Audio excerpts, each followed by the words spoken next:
Welcome to Amigos IAS. So మనకు marriage అన్న ఒక టాపిక్ ఇప్పుడు వార్తల్లోకి వచ్చింది.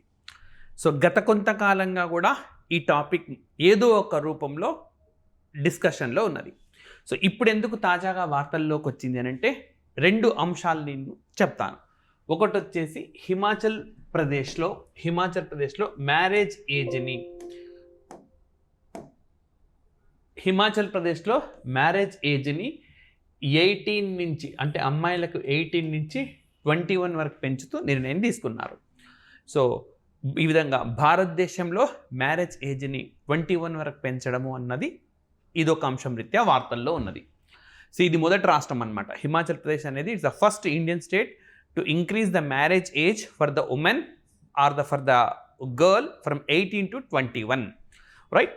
అండ్ రెండవ అంశం వచ్చేసి అస్సాం రాష్ట్రము మ్యారేజ్, సో అంటే ఇస్లాం మతస్థులు మ్యారేజ్ తీసుకున్న డైవర్స్ తీసుకున్న రిజిస్ట్రేషన్ని కంపల్సరీ చేస్తూ మనకు ఆ రాష్ట్రం కూడా ఒక బిల్లును ప్రవేశపెట్టారు శాసనసభలో, ఆ రాష్ట్ర శాసనసభలో, రైట్. అదేవిధంగా ఈ మ్యారేజ్ ఏజ్ పెంచడము అన్నది మనకు 2020 నుంచి కూడా వార్తల్లో ఉంది. సో అప్పట్లో కేంద్ర ప్రభుత్వం మనకు ఈ మ్యారేజ్ ఏజ్ను పెంచాలి అన్న అంశానికి సంబంధించి జయా జైట్లీ నేతృత్వంలో ఒక కమిటీని కూడా ఏర్పాటు చేసింది, రైట్. సో అండ్ ఈ కమిటీ ఏదైతే నివేదిక ఇచ్చిందో దాన్ని ఒక పార్లమెంటరీ కమిటీకి అప్పగించినారు. సో ఈ ఒక అంశం రీత్యా మనం అంటే ఇప్పటిదాకా చూసింది హిమాచల్ ప్రదేశ్లో ఏజ్కి సంబంధించింది, కేంద్రం జయా జైట్లీ నేతృత్వంలో కమిటీ అన్నది ఏజ్కు సంబంధించింది, అస్సాంలో సామాజిక వర్గానికి సంబంధించింది. 3 అంశాల రీత్యా వార్తల్లో ఉంది. మరొక అంశం కూడా చెప్పబోతున్నాను. సో భారతదేశంలో హిందూ వివాహాలన్నీ కూడా మనకు హిందూ వివాహ చట్టం ప్రకారం అమలవుతూ ఉంటాయి, okay. So Hindu marriage act, విధంగా ఇస్లాం మతస్థులు కానీ జైన మతస్థులు అన్నీ కూడా ఏ మతాలకు అయినా సరే వారి నియమావళి ప్రకారము ఆ చట్టాల ప్రకారము, సిక్కులు అనుకోండి ఆనంద్ మ్యారేజ్ యాక్ట్ అని చెప్పి కూడా ఉన్నది, వారి చట్టాల ప్రకారం నమోదవుతూ ఉంటాయి. ఇది మనందరికీ తెలిసిందే. అయితే రైట్, మరి ఈ మధ్యకాలంలో మనకు ఈ స్వలింగానికి సంబంధించిన కూడా మ్యారేజ్ చేసుకుంటున్నారు, సేమ్ సెక్స్ మ్యారేజెస్ అంటున్నాం మనం, okay, same sex marriages. So మరి వీటిని రిజిస్ట్రేషన్ చేయడానికి ఎలాంటి చట్టాలు లేవు. సో అందుకే స్పెషల్ మ్యారేజ్ యాక్ట్ 1954లో వచ్చిన ప్రత్యేక వివాహ చట్టం ప్రకారం రిజిస్ట్రేషన్ చేయించుకోవాలి, ఆ అనుమతి ఇవ్వాలి అని చెప్పి కోర్టులో కేసు దాఖలైంది. అయితే కోర్టు ఏం చెప్పిందంటే ఇది పార్లమెంటే నిర్ణయించాల్సి ఉంటుంది, శాసనం చేయడం అన్నది పార్లమెంటరీ వ్యవస్థకున్న హక్కు, రైట్. అండ్ మరి ఆ పార్లమెంట్ చేసిన శాసనం రాజ్యాంగబద్ధంగా ఉందా లేదా అనేది చెక్ చేస్తాం, కానీ మరి ఇప్పుడు మేము చేయలేని పరిస్థితి అని చెప్పి జడ్జిమెంట్ ఇచ్చింది. అయితే కేంద్రము చట్టం చేయడానికి సుముఖంగా లేదు. ఇక స్వలింగ వివాహాలకు సంబంధించి చట్టం చేయడానికి భారత ప్రస్తుతం ఉన్న ప్రభుత్వము, సో ప్రభుత్వమే అంటే కార్యనిర్వాహక వర్గమే శాసన వ్యవస్థలో కూడా ఉంటుంది కాబట్టి వారు సుముఖంగా లేరు. అయితే సహజీవనానికి అనుమతి ఇచ్చారన్నమాట. సో ఇది అంశం బ్రాడ్గా. మరి ఈ లెక్కన మనం చూస్తే అసలు భారతదేశంలో వివాహ చట్టాలు ఏమేమి ఉన్నాయి, ఇది మనకు హిస్టరీలో భాగమనండి, సొసైటీలో భాగమనండి, కరెంటుకు రిలవెన్స్ ఉంది కాబట్టి ఎక్కడి నుంచి అయినా క్వశ్చన్ వచ్చేది అవకాశం ఉన్నది, రైట్. సో వాటిని మనం చర్చిద్దాము. మరి 1872లో Lord Mayo, okay, Lord Mayo అప్పుడు గవర్నర్ జనరల్గా ఉన్నారు. సో అప్పుడు నేటివ్ మ్యారేజ్ యాక్ట్ అని చెప్పి ఒకటి వచ్చిందనమాట, రైట్. సో ఇందులో ఏంటి okay, like civil marriage act అని చెప్పి వచ్చింది, ఇది బాల వివాహాలు రద్దు చేసింది. అయితే ఇందులో హిందువులు కానీ ముస్లింలు కానీ ఈ రెండు సామాజిక వర్గాలే జనాభాలో ఎక్కువ ఉన్నాయి కంపోజిషన్. సో ఇవి దీని పరిధిలోకి రావు కాబట్టి ఇది అమలు అన్నది పెద్దగా ప్రభావం చూపలేదు. మరి ఎవరికి ఇది వర్తించిందంటే భారతదేశంలో అప్పటికే అతి స్వల్పంగా ఉన్న క్రైస్తవ మతస్థులకు అన్నమాట, నేటివ్ క్రిస్టియన్స్కు వర్తించింది. సో 1872లో ఎవరున్నారనుకున్నాం మనం, లార్డ్ మేయో. సో భారతదేశంలో హత్యకు గురైన ఒకే ఒక గవర్నర్ జనరల్. సో ఈయన కాలంలోనే జనగణన అన్నది తెరపైకి వచ్చింది. అయితే తర్వాత 1881లో వచ్చిన జనగణన ఇక ప్రతి 10 సంవత్సరాలు వచ్చేలా డికేడల్ సెన్సెస్కు దారితీసింది, రైట్. ఈ పాయింట్స్ అన్నింటినీ కూడా గుర్తుపెట్టుకోండి. Next age of consent act 1891. So ఇందులో ఏంటి అని అంటే గర్ల్స్కి 10 నుంచి 12 ఇయర్స్ వరకు పెంచినారు.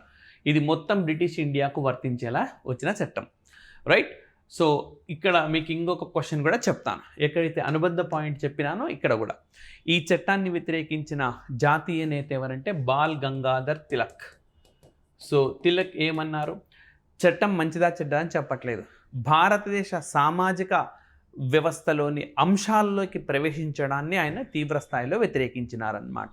సో ఈ విధంగా చాలా సందర్భాల్లో అడిగారు మనకు 1891 ఏజ్ ఆఫ్ కన్సెంట్ యాక్ట్ను వ్యతిరేకించిన who is that national leader, ఆ జాతీయ నేత ఎవరు అని చెప్పి బాల గంగాధర్ తిలక్ దాన్ని వ్యతిరేకించినారు.